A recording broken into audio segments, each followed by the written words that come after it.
C'est sur ces pas de danse, une création d'Irène Tassambedo, que la cérémonie officielle de la 30e édition du Jazz Awara a été lancée ce vendredi 29 avril à l'Institut français de Ouagadougou sous le parrainage de l'homme d'affaires burkinabé Lassina Diawara.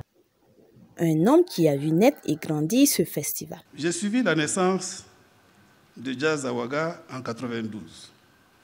Du coup, quand les organisateurs m'ont contacté pour être le parrain de cette année, j'ai accepté avec plaisir et enthousiasme.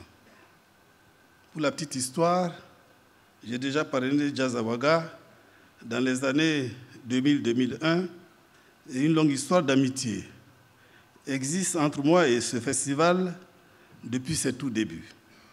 À l'époque où le jazz semblait être une musique d'initiés et d'élite. J'ai alors fait la connaissance d'excellents musiciens, comme le Malien Ali Farka Touré, qui devint un grand ami jusqu'à sa mort en 2006. Depuis 30 ans, tous les jazzophiles, comme moi, ont pu découvrir les 1000 facettes de ce genre musical né aux États-Unis au début du XXe siècle par les Noirs américains, par le biais d'une programmation toujours riche et variée lors des différentes éditions de Jazz Awara. Ainsi, en fêtant le jazz, nous célébrons bien plus qu'une musique.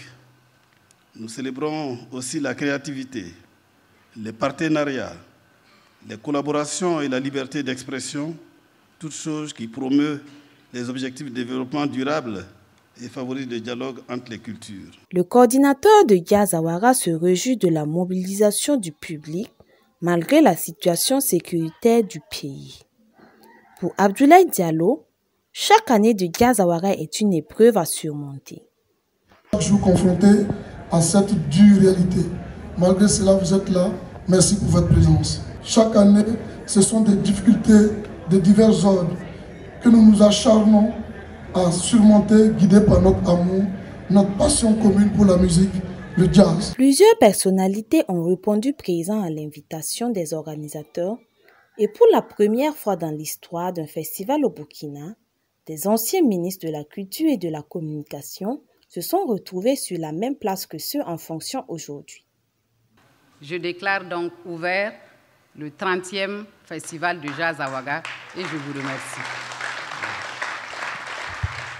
En ouvrant officiellement les scènes de ce Jazz Awara 30e édition, Valérie Kaboré, la ministre burkinabé en charge de la communication et de la culture, a évoqué que le festival est devenu aujourd'hui un véritable label pour la musique burkinabé et africaine.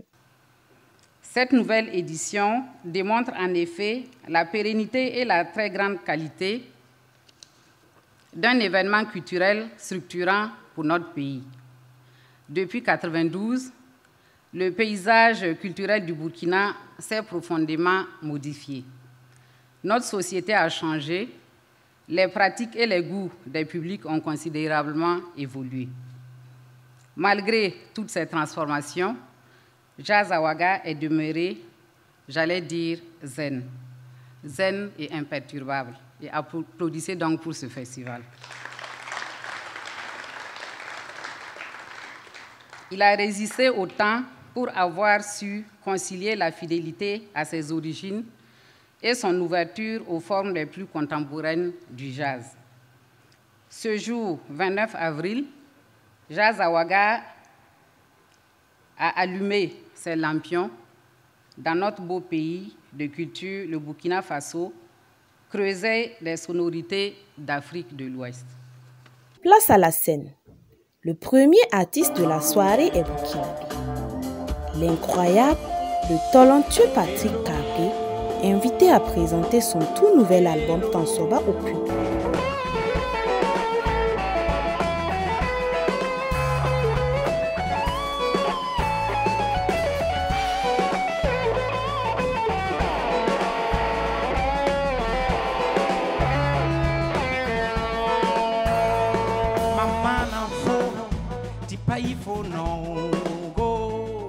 La soirée se termine sous les noms du clavériste malien Cheikh Tidiane Seck, Avec le jam géant, on conseille que le public de Ouagadougou découvre pour la première fois.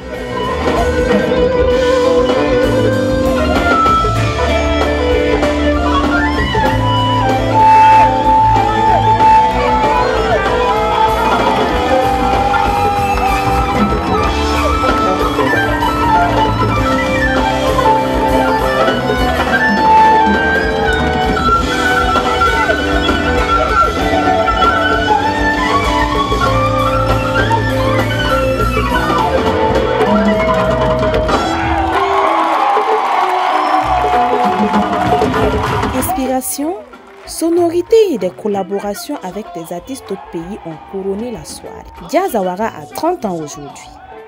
Et jusqu'au 7 mai, le public pourra découvrir une centaine d'artistes sur scène, des ateliers, des masterclass et des résidences de création.